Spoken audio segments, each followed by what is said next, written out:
Hi guys, how's it going? Yet another fabulous Q&A going on today. I'm Heather Abel. I'm the Director of Community Outreach. We have some fabulous filmmakers joining us today. Let me check in with everybody. Lincoln. Oh, I gotta turn myself off. I'm watching myself. Hold on. Turning myself off. Technical difficulties. Had to fix myself. Hey Kenny. Happens. Hey, how's it going? Hi, good to see you again. You too. So welcome and welcome. So just to kind of give you guys an idea of what is going to go down here, we've got about 45 minutes for some fun Q&A opportunities. We do have it open to the public, so if we have people chiming in, we'll get some questions from the audience. But first and foremost, let's go around the room, so to speak, and introduce yourselves and what role you play and the title of your film. So I'm going to go this way. Rankin? Hi. Hi, how's it going? Good. Okay, so I have kind of a bad internet connection here, so just FYI. So I might lose connection, so just let you know. But my name is Rankin Dean. Sorry to interrupt you. Where are you? Where are you calling in from? Oh, I'm in Los Angeles right now. Okay. Yeah. Okay. I was the writer and producer and editor for Within Sight. Fantastic. Mark. Nice. First of all, can you hear me? Can hear you. Yep. Excellent. Okay. Mark Daniel Cade, writer, producer, director, actor, and nice guy. And a nice guy. Thank you. Patton? Hey, it's Payton. Payton Follis, and I am the writer and director, I guess producer too, of The Lonely Types. Very nice. And Kenny? My name is Kenny Landman. I am based in Los Angeles. I'm the director, co-writer, and executive producer of Dating Under Quarantine. And your lighting is spectacular still. Oh, thank you. Kenny joined us last night in our mixer, so he's a familiar face, and we were giving him grief about his spectacular lighting. Little disclaimer: my dog's also here with me, so if he starts barking, then my bad. But such is the times. So we started off a couple of Q&As, kind of just addressing the elephant in the room, which is pre-pandemic or during pandemic, and it kind of led to some interesting perspectives. So just raise of hands, where was your film filmed? Obviously, Kenny, we know yours was right in the midst of it, but did you guys come up with the concept, do all the production work, and then release pre-pandemic? Anyone? All right, so two. So Kenny, I'm going to come down to you and just kind of let's talk a little bit about what during the pandemic, how that affected your concept, and then of course the filming, and then we'll get back to the pre-pandemic. Yeah, awesome. I would say that, because of the things kind of really shut down for me in the Los Angeles area, I was acting and doing other things. Things really shut down in March. And so, the world kind of closed down, and it was like, well, what are we going to do? And the impetus for the technical aspect of the film kind of came about because there was a production company in New York called We Are Films that was doing hopefully the first and last, they said, quarantine film festival. And so I was like, yeah, I want to use the gear that I have on hand and make a film and take this time to do that. So we kind of jumped into pre-production very early, like late March. We were already up and running with kind of the concept. And, it definitely affected the film a lot because the workflow is so different because we couldn't connect with people. Everything was done socially distant. And it was, how do we connect all these really talented people? Because we wanted to make more than a quarantine film. That was the backdrop that we used to tell the story. And so it was, how do we do that with, the best that we can with the limitations that are put on us. For sure. And then, sorry, another one that was during pandemic. It was me. Yes. So how did that affect you? So I was in Texas at the time, and that's where I've done most of my filmmaking. And Texas is a little more less restricted than Los Angeles and other areas. So thankfully, we were able to. We still, did all the right precautions and were safe about it.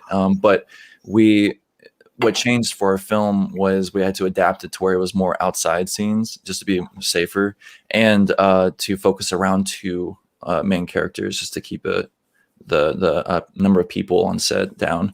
And actually the female actress in the film wasn't the first cast girl. The first cast girl, before, like the weekend before we started filming, she told us she was in contact with someone who tested positive for COVID. And so that last minute we had to recast quickly, and luckily it all came together and it still turned out great. But that was just something that we had to deal with at the time. Wow. Yeah, I mean, that's one of the things, and I just like to get right to it and talk about what impact it had on you guys. Really, because from a film festival perspective, we were the last festival, we were the last live event in Boulder City, and then everything shifted. So it was just such we were anxious to see how everyone was going to adapt, and it's been such a blessing that you guys were all able to adapt. So I just wanted to address that. So to that point, today's Valentine's Day.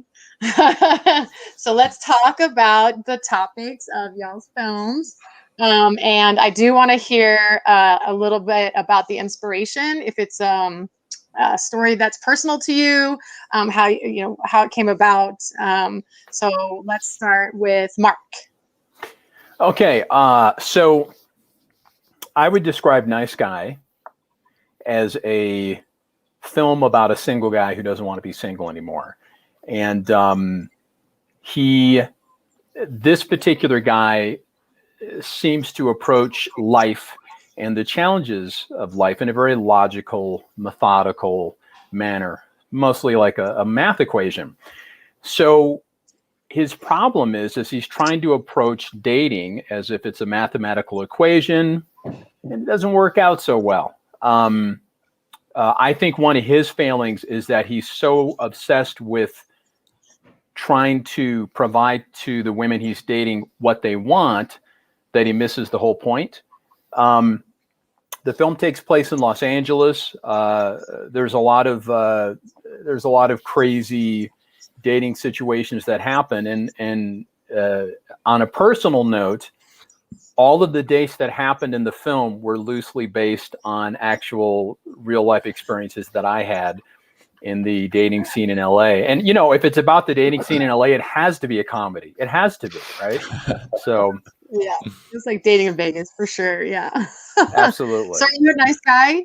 Are you the nice guy? Are you a nice guy? You mean in the film or in real life? No, in real life. I think so. I mean, it's hard to be biased, but yeah, I think I'm a pretty nice guy. I don't get any angry phone calls or anything like that, so I guess I must be all right. And it was definitely a happy ending to the love story. I think so. Yes. Well, you left it a little cliffhanger there. Left it to the imagination. Yeah, some people, nobody's been upset about the ending, but some people definitely said that they didn't quite understand it. And I'm like, yes, that's the point. That's great. Make it your own. And amen. So what about the lonely types? Hey. How did that come from? Yeah, and I just froze on my end about 10 seconds ago, so hopefully that doesn't happen while I'm talking. But the Lonely Types actually shot in, the time is so, I can't even keep up, but I think we shot in summer of 18. And we took a while in post. No, we didn't take that long, but we didn't rush it. And we were supposed to premiere in Hollywood in March of 20. And I had tickets, my plane ticket to go out there and everything. And then, that happened. So we were supposed to premiere last spring at about 3 festivals, and COVID obviously. So this has been, we've been in a couple of virtual fests, and this is great. It's not the experience we want, but it works. But anyway, The Lonely Types is sort of it's sort of my take on a love story, but it's really about 2 disparate people who are sort of, I don't know, just sort of their life is sort of going on as life does without us always, without a lot of milestones or anything. And they sort of, in a very weird way, sort of find themselves together. There's nothing overt about it. There's nothing in your face about it. I think if I told somebody it was a romance after they watched it, they would probably, some might be thoroughly confused by that. But I just think it's about people coming together. It's intergenerational. It's different ethnicities. We take a very less is more approach with it. It's part of a trilogy of short films that I've done that are sort of based in my home state of Texas. I don't live in Texas, but it's the romance of the three. Yeah, it definitely was incredibly romantic. I really enjoyed it. They're great. Kenny? Maybe I should shut up, but because I feel that way too. I don't know that everybody can take it that Well, way. and I think it's all of the films.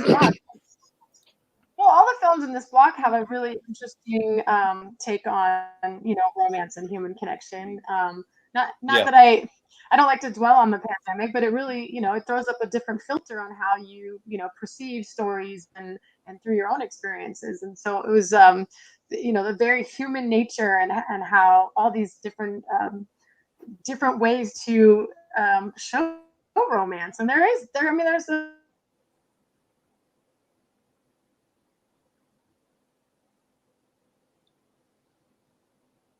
Did she freeze? Yeah, I think so. Okay. Rankin, are you frozen? Or no? Rankin's moving. Okay. No. I'm here. Okay. I'm here. Okay. There she is. There she is. We have the weirdest weather going on in Boulder City right now. The wind is just out of control. And after yesterday's storm, which we never have weather, so after yesterday's storm, everybody's trying to catch up with all that. So, so I apologize. I assume you could hear me, or could you hear me and not see me, or nothing? Right up to the end. For a brief interval, we did not hear, you were frozen and we didn't hear you. Yeah. That is when I said the most brilliant thing I was going to say. So great. That'll be my excuse. Well, such as technical difficulties. All right. So yes, I thought it was a very subtle romance story, and I appreciated it. So I think you got it right with the word connection. I think connection's the best word. Yeah. Yeah, and it's really I think I've said this probably 72 times. It seems like this year's theme is connections, but considering that we're all sitting around the world, we're still finding ways to connect, and so that I was glad to have chosen this particular block to do some Q&As with you guys. So Kenny, where did your storyline come from? What was your inspiration? I think like Peyton said, a big thing for us was to figure out what connection looks like now. And so I think that just in the world in general, a lot of people already pre-COVID are wrestling with how to connect. I mean, things are moving faster than ever. It's such a virtual world. And I think there's still such a desire to connect on a deep human level. And it was kind of funny. I went to, during the time when things were kind of closing down for us, I went to a grocery store, and the guy was bagging the groceries. I was probably getting the last piece of toilet paper, and he says, "What are you doing after this?" And then we both just kind of looked at each other, and he's like, "I guess you're not doing anything." I was like, "Yeah, I'm just going home." And so, and I remember telling him in that moment that I said, we may be doing things differently, but we're still living, we're still moving, we're still having impact. It's just going to look different. And so I think it was, for us as filmmakers, my producing and writing partner, John Eden, it was, what does it look like to lay that into the backdrop? And so we use this sort of story of this guy struggling. It was never really set in COVID, but it's a quarantine, because if we think about it, there was pandemic films and things before this ever happened. So we use that as a backdrop to add another layer of the difficulty of connecting. And then you add the layer on online dating, and then you layered on the virtual world. And my producing partner, John, said it beautifully. So the pandemic is like a breakup. It's one more layer that kind of makes it difficult for us to connect. And so it was a real story of we use the dating construct, but what does it look like to really connect with people, and how can you still do that, and try to offer some hope? You know, we poke fun at some things, but also try to deal with the reality of it, but then sort of offer a little bit of hope for people through the project. So awesome. And Rinke, are you still there with us? Yes. tell us about your inspiration. Where did the story come from? Okay, so my best friend Sammy is actually the director, and so I'm kind of speaking on his behalf right now. But we've made many films together, and so it was summertime, and we wanted to make something quick and something really just sweet and not a lot of conflict, you know, and it's something to brighten someone's day when they watch it. And we just got off the tail end of finishing a horror thriller feature film, and so we were wanting to like switch directions and go for like romance and something really nice and fun. And so we're like, what can we do? And we didn't have a lot of time to write. It's like, what's something we can do without writing a lot of dialogue or like a whole lot of story structure? And Sammy came up with the idea of the film, just something sweet between, just like Peyton and Kenny were talking about, that connection between two people, and that can really like they don't have to have this whole conversation or get to know each other, whole backstory. They just meet and there's that instant connection and just go from there. And so he really and he had inspiration from like sci-fi films. He loves sci-fi films, so it's kind of like that Twin Peaks kind of X-Files kind of mysterious, like, whoa, like she's in a different dimension or something, and that way to keep it a little interesting and keep the ball rolling. And for once, we didn't really focus a lot on the story, because there is like a confusing aspect of like, well, wait, how did that happen? Like, wait, where'd that guy go and stuff like that.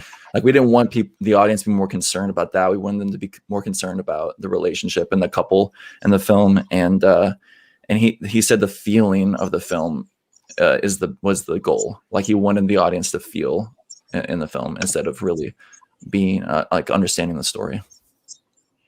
And there's that connection too, because it was like, you know, single dude, you know, and all of a sudden then there's that connection aspect. So I think that it's been really interesting to we were curious if the pandemic would affect the kinds of films that we would see as, you know, for submissions. And I honestly haven't watched any of the horror or the sci-fi, but there really has been a very sweet theme of hope and connection. So it's nice to see. Mm-hmm. For sure. So let me ask you, of course, the standard, how did you get into filmmaking? It sounds like you all have been in the film festival circuit for a while or have had some of that experience. But our audience always asks, what got you hooked? How did you a filmmaker world? Kenny, you want to start off? Sure. Yeah, I think I got a lot of frozen. Oh, am I still here? Yeah, you're good. Okay. Thanks. He's a nice guy. I don't know that it's an exciting story. I think it's a tale as old as time, as they say. I grew up loving classic films, like old movies, watching the black and white, movie channels, and just really fell in love with storytelling, and then worked my way into, acting, but always loved the other side of the lens and was just interested in that process. And so just started getting my feet wet wherever I could. And then this is the second short film that I've directed. I have some experience directing large events or improv events, sketch comedy, that kind of thing, as well as some theater stuff. But this is the second short film that I've directed and co-wrote. So getting my feet wet a little bit in that area, but that's kind of my story up to this point. I like your story. I've seen a lot of that behind the camera, in front of the camera. We've gotten a lot of stories. That's fascinating to me. Let's see, Peyton. Ask the question again. I'm sorry, I cut out again. I heard the question. I just want to make sure I answer it. Oh, the old fallback question of how did you end up in film? Oh, right. What was your hook? Yeah. Well, I started as an actor. I was an actor in New York for about 15 years, mainly stage. And then I had a collaborator friend approach me in 2013, 14 about a feature he wanted to collaborate on, and I ended up writing it, and it was the first film I'd ever written, and we got it made. So that sort of set me down this path, and I was in LA for a little bit, and then Austin and places. And it sent me down this path of really getting into filmmaking and telling my own stories. And then, learning and growing more as a producer and director, where I'm still a bit of a novice. But now I work, some of the acting, a lot as a writer. And a little bit as a director producer, but that's how it went for me. Love at first sight. Yeah, well, I don't know about that. Yeah. I'm a slow boil kind of guy, really. So. Rankin. So when I was in junior high, that was whenever YouTube was really like blowing up and getting really big. And so me and my friends grabbed my mom's camera and decided to make dumb, stupid, videos like junior high kids are. And then I got into theater acting in high school. And then I decided to pursue acting. But then once I got to high school, I was in Texas, and there's like hardly any film work, especially where I am, like right in the heart of Texas. And so me and my friends were like, well, we've made videos before, so why don't we try to make like this little idea for a little short film? And so that's where it all started. And it wasn't like, oh, I want to be a cinematographer, or like, oh, I'll be the editor. It was like we had to do it all because we didn't know anyone. And so it was a great learning basis of like learning all around aspect of filmmaking. That's because we were forced to do it ourselves. How about you, Mark? How'd you get here? Okay, short version is started out as an actor, and I've always been a little bit of a tech geek. So on the sets of other people's films or TV shows or commercials, I would be asking the camera operators and the directors and the the sound people different questions about, well, how do you do this? How do you do that? How do you do that? And so I began to get more and more fascinated with that.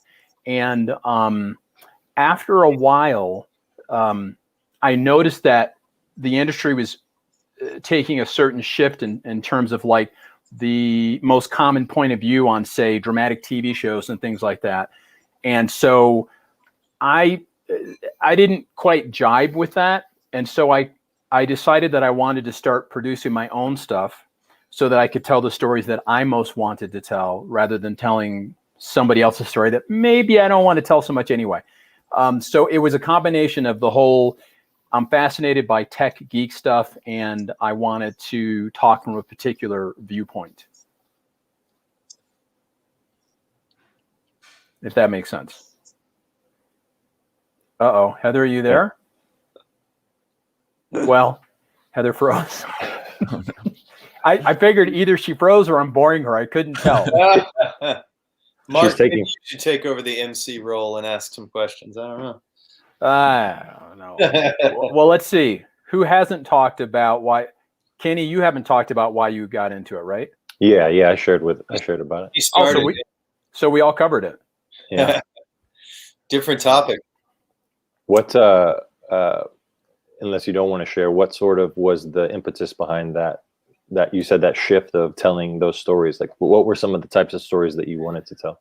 Well, okay, from my vantage point, it seemed to me that film and television started to get a lot darker. Not just if you look at the coloring of things got bluer and greener, and there was less reds and orange and happy colors. Right. Which is fine, but it's more of a sterile look. And I noticed most of the popular dramatic shows and even a lot of the comedies were just getting real dark. For instance, all of the characters were a little despicable. There weren't necessarily any characters that you'd want to invite over for dinner. And that's okay for some projects, but I didn't want everything to be like that. And so I wanted to be in projects where we still had, some characters that people could identify, or some characters that had some positive things to explore or say about humanity and stuff. And I think given what's going on with the pandemic, I think all of this is pretty timely. Like, I don't think it's a mistake that, Heather was saying a lot of the films are about connection, because we need it now more than ever, I think. Yeah. Definitely. So to the two guys, Rankin and Kenny, so these films of yours are in direct response to COVID and their sort of post-COVID reality. Is that right? Go ahead, Rankin. Well, we thought of the idea before COVID happened, but we kind of put it on the back burner. Like, we didn't write it. We had the idea. And then whenever we were deciding during COVID, like during quarantine, what to do, we went back to it and we're like, I think this is a good thing to do for right now. Mm-hmm. Yeah. Kenny, was yours in direct response? It was? I think the direct response was the fact that I didn't have an excuse not to do the thing that I wanted to do. So because the world shut down, and then it was like I'm used to working with other people or using other people's gear or working on set. It was like, no, you have nothing. How do you make this happen? And so in that sense, it was a direct response. I think the story was a story that I mean, like all of us as storytellers, I realized was really important to me. And it's kind of a theme similar to what Mark was saying. There's certain stories and things that I've been wanting to tell. And so then it was like, well, how do we lay this into this world? Because it's another layer of what's really going on for trying to connect. Yeah. So it's kind of a duality, if that makes sense. Yeah. Yeah, it's interesting to me because Lonely Types was shot what did I say? It was summer of 18. Yeah. So it's almost two years before. I mean, my God, 2 days before COVID hit were we even thinking about this. So I don't think of my film in response to it other than its festival run has been, I mean, part of the thing that's great about festivals is we'd be, sharing these stories over a cocktail or Right. taking a walk and then getting to, swap more stories in a more natural format. But, hey, do what you got to do. It's a privilege to be involved, virtual or otherwise. Well, in your film, that moment where I don't want to give anything away, but the moment where the guy gets out of the truck and he's sort of yelling and screaming, it's really a cry for connection, right? And so it ties in so beautifully. I mean, it's like prophetic to the thing, and that's kind of what I was saying too. Like, I feel like that theme and that desire, and I think even what Mark was saying, I resonate a lot with what you were saying about the colors and the look. And we used to have this joke amongst some friends: is like, is it good because it's good, or is it good because it's dark? Because that kind of became the thing. It was just like everything has to have that, and everything has to be corruption, and there is no standard, nothing. And it became such an obsession that you don't really see that. And so that with our film, we kind of did a little more of that. We call it a 90s rom-com meets Home Alone for a modern audience. We're sort of throwing back to some of that nostalgic kind of beautiful colors. It's a little more and trying to, yes, it's a bleak world, but infusing some of that light and hope into it. And so I resonate a lot with what you guys were talking about. Yeah. Heather, you're back. Yeah. Welcome back. Hi. Well, it's funny because one of the things that here in Boulder City in our theater, we do the Q&A after, so everyone's sitting in the audience questions, and it's really exciting. And our audience, it's one of the things that draws a repeat audience every year because they do have that connection with the filmmakers. Full disclosure, I'm not a film festival junkie. Follow the circuit. This is the one and only for me. So I don't know what it's like at other festivals, but this has always been, this is my favorite part of it all. And one of the things that I was doing with our virtual Q&As was giving you guys an opportunity to ask each other questions, because our Filmmaker Lounge, we watch you guys, get in the Filmmaker Lounge and, go for drinks and talk and, tell all these stories. I was like, you know what, this might be a good opportunity for us to get in on some of those stories. So you beat me to it because I fell off out of the conversation. But do you guys have questions for each other? It sounds like I missed one. What was the question that I missed?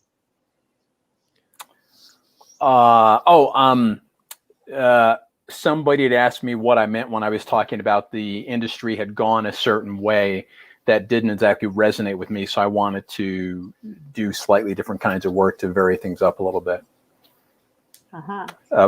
We were just talking about how like a time came where a lot of TV shows started to get really dark. Even the comedies, everything got really dark, and not just in terms of content, but in terms of the look. Like the colors got more sterile. Like there was more blues and greens. There wasn't many warm colors. The sets were darker, and then the subject matter was really dark. And so I was just saying that, and all, most of the characters were pretty despicable. And I was just saying that I like that stuff, but I also like the other stuff where there's some characters that have some hope and a ray of light and that sort of thing. Yeah, I like all the hope that this year's festival has really, there's a theme of hope. So I also, these are very personal questions because the audience doesn't get a chance today. I wasn't familiar with shorts and with short films, and so until about 4 or 5 years ago when I stumbled across the film festival here, and I mean I just fell in love. Like I was just so intrigued, and it was so amazing how much could be crammed into a short film and how diverse a short film is. I mean, we get interview questions all the time. What's a short film? And we're like, well, it's 2 minutes or 40 minutes, and it takes all these different formats, and it just all the feels in 5 minutes. And does it take more or less work to get all that into a short film? And also, did your film start out as a short? Have you always intended to stick around in the short genre? Or is this just you're often doing all kinds of things and this is one of the many things? That was a lot of questions. So hopefully you can pick one to talk about. How about we'll start with you, Mark? I think in terms of a good film, which tells a complete story with a beginning, a middle, and an end, personally, I feel like that's harder to do successfully in a short. Now, shorts have some things about them that are easier, right? There's less pages, which means there's less shooting days, which means it costs less money than a full-length feature.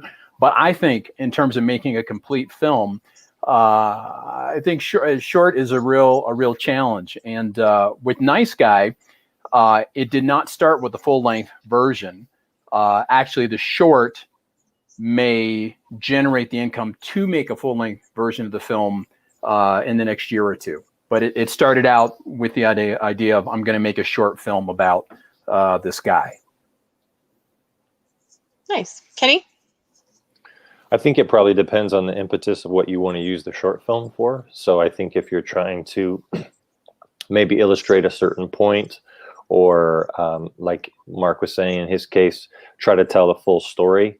If you're trying to do that, which is more my preference, you have to drop really late into the story, and you have to give, I think, the audience enough to be able to go, oh, I know who that person is, because you don't have time. You don't have 30 pages to build a story arc. We have to know very quickly who these characters are. And I thought you did a beautiful job of that, by the way, Mark. But to be able to feel like you walk away from something like Nice Guy and you've seen a full film, then you're like, oh, okay. Again, it goes back to, is that going to expand into something, and what I was talking about before with our case, we're looking at developing taking some of the characters and expanding the world into a television show. And so is it a bounce off idea, or is it a standalone idea, or something that, and I don't want to speak for Peyton, but where he's showing like a vignette in this life of these two people. So I think it just depends on what your goal is with the short. Hayden? Frozen? He's either thinking very intently or he's frozen. Oh, we lost him. Oh, I should have seen a picture of that. That was a great screenshot of Peyton. That was awesome. Really good. That was really good. Rankin? I have to agree with Mark and Kenny. I think in a short film, it's definitely difficult to go through all the aspects of introducing your characters, getting your audience engaged in the characters and in the story, setting the mood, setting the tone, explaining the world. You have to do all that from beginning to end and wrap it up, have a conclusion. And I think that is really complicated. But from my experience, I really think it depends on the idea of what story or what visual you're wanting to create. Because I've had ideas that I wanted to do as a short film, and I explain it, and then people are like, "That there's no way we can do that in a short film. Like that's a whole movie," or vice versa. And I think that's what happened with Insight with this short film. Is we just had an idea, and I don't think it would be really hard to make it feature length. And so we're like, hey, this is one little small cute idea. A short film is perfect for something like this. And I think that's how we determine between short films and features. Nice. We lost you there for a second. Peyton, you're back. I feel like a fool for not setting up my Ethernet cable. I'm a fool. No, you're not. I don't have one either. 17 times. I don't have one either. It's all good. Yeah, I've dude. got one. That's the problem. I have one. I just didn't set it up. It's The Lonely Types is a standalone, but like I said, it's part of two other films. One which just completed post, but one of the things this spurred or made me think is I was at a festival a few years back with the first of the trilogy. It's called Jerry Don, and I had my feature film and Jerry Don, the short film, playing there, and I was on a panel, and somebody asked me, why make a short film when you've already made a feature? And my answer was, the amount of freedom I have in the short film venue is tons. I mean, it's just it's so much more. And in a feature, I have to hit, because you've got investors and you've got certain story points, and you've just got to a certain degree, you kind of have to go with the setup. You have a certain obligation to meet with the feature if you want to sell it, for sure. Mm-hmm. But with shorts, man, it's open season. And like I said, I started in theater, where I really was a fan of absurd and avant-garde theater. And so I saw short films as a way to maybe tell some story. And then The Lonely Types is pretty straight and narrow. I mean, it's pretty much down the middle. But I just saw it as a way to tell some stories where I didn't have, first of all, you don't have the financial responsibility. I mean, they can cost money, but they don't cost feature money. They better not. And I just saw it as an opportunity. I think my thing is, I don't ever want storytelling to become small. And maybe, Mark, that's what you were referencing earlier, things becoming a little too predictable, small, what have you. And I just saw shorts as a way to, break out a little bit. Yeah, I agree. Well, not to dwell on the pandemic, but I asked this question the other day in a Q&A, and it was got some interesting responses. So, I mean, we've all been down some different paths and had some different experiences over the past year. Not necessarily. We'll keep it tied to your professional life. Have you come across a silver lining in the filmmaking world because of the pandemic in the last year? Kenny, you want to start with you? I think we touched on this a little bit last night in our mixer, but any silver linings directly related to making of films for you? I think it's about throwing away the excuses and trying to find the workarounds. Something that was really important for us was to shoot for the stars and let it fall where it lands, and not limit ourselves based on our limitations. So I was really, in the direction, in the production, we were very limited in a lot of ways, but I didn't want to lower the standard to meet the level of where we were at. I wanted to keep the standard very high within reality, but to really shoot for that. And I think at the end of the day, no one's going to do you any favors necessarily. And so I think it's a good reminder to do the work and to show up and to apply yourself that way. And it's kind of a refining process. So you're kind of being refined during the season, and you go, okay, what am I gonna walk away from this with? And I was very grateful that we were able to put together a film even during this season. So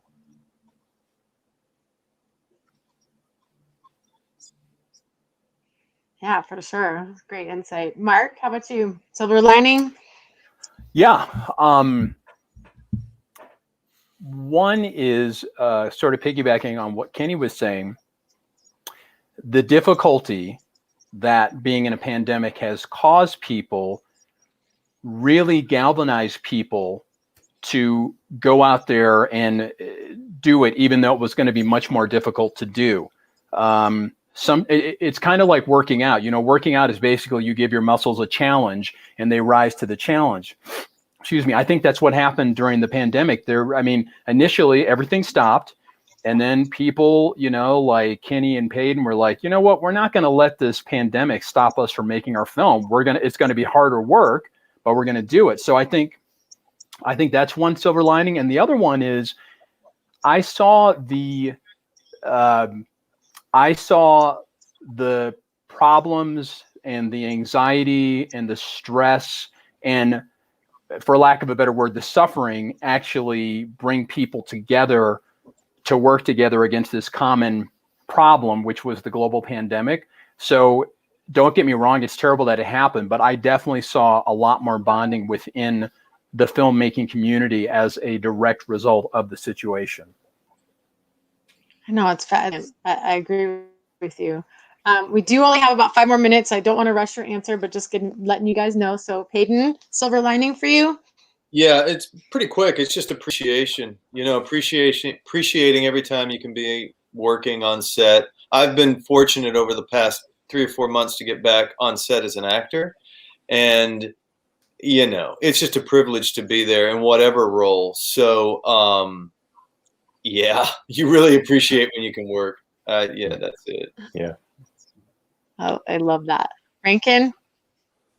For me, definitely was the audience and community like showing up to watch our content that we were releasing. And I think obviously when people are quarantining, they're looking for more content to watch. And as we've seen in streaming services, releasing stuff constantly, trying to keep up. And so I think people really showed up for our little film team to watch our short films and to watch we recently just released the feature film last year on Amazon.